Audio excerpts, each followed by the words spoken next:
Hello guys, welcome to my video. Today I'm gonna be doing a review on the smartphone remote control.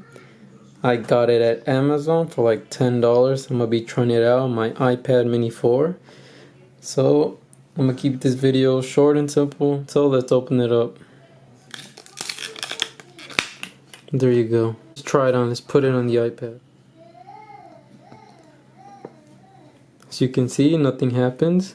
And now what we need is we need to download the app. The Sasa Remote Universal Remote Control. It's this right here, Sasa Remote.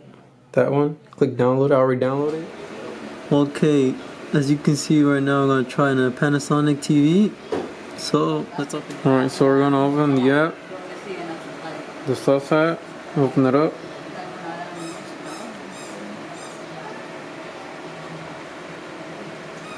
Click allow, and since we're using that, let's click this. Right now, it's connected.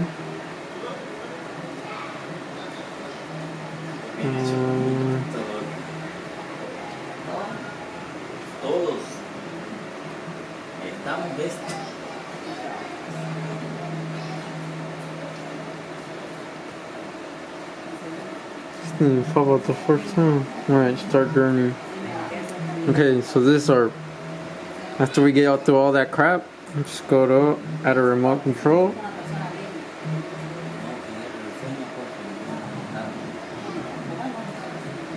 Click on the TV, and we find our TV. Ours was Panasonic, so go to the P's.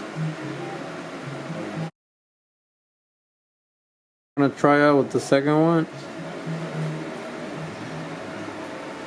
So we're gonna check the TV, see if it works. Right now it's turned on, and we're gonna be testing the button. As you can see, the TV turned off, so that means it's working. So now all we do is just click. Do we turn it back on again?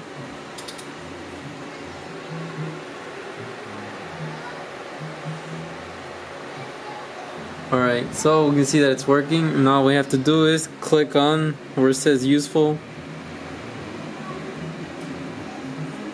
Now we have the volume.